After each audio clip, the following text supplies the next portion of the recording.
Okay, now let's see how to make resource sheets. This is a direct response to the feedback I got from one of the users. I have to first thank the 10 users who downloaded this app within such a short time, and a lot of you guys actually messaged me with their feedbacks and improvements. A couple of things of those things are incorporated in this revision. Thanks a lot. They say that first few users are gold. Thanks for being those golden users. Also, to others, please feel free to use the SheetKitty website, explore other add-ons. We'll have more coming along. Join the mailing list, and then yeah, let's get to it. So for those who have used this Quick Gantt, the way to do it is go to Quick Gantt. Let us set up a template first.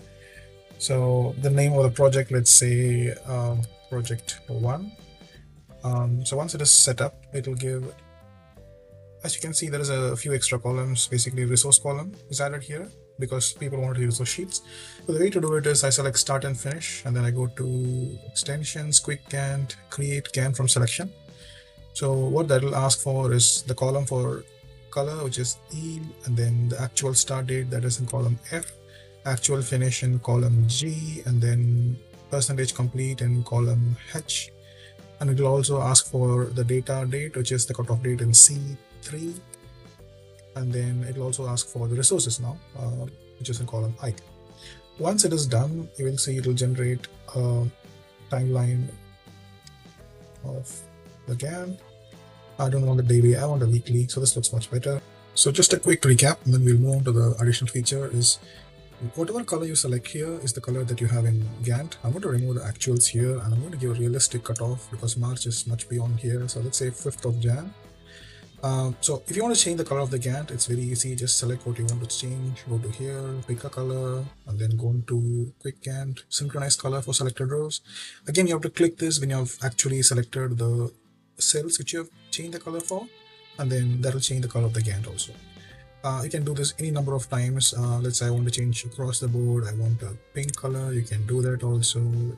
That's something we had before, so it's not a new feature. One more feature which we had before was actual start finish days. Let's say this activity started on 3rd of Jan. That will highlight those items from 3rd of Jan up until the cutoff in black. It will be more visible in daily view. So if you see here, it comes here. And then let's say it's 80% complete. That will be reflected on the end. So that's the good feature, right?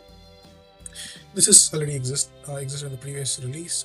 What is new is we go to extensions and generate resource sheets. So what it will do is it will create a separate sheet where we see each of these resources, how are they loaded. Again, this is also linked to the previous sheet. It's pure formula driven. There's no back and forth. It's all formula driven. So if you say add a new person, let's say Patrick, and then you go here and then you run this one more time. Patrick's name is added here. So it's that simple.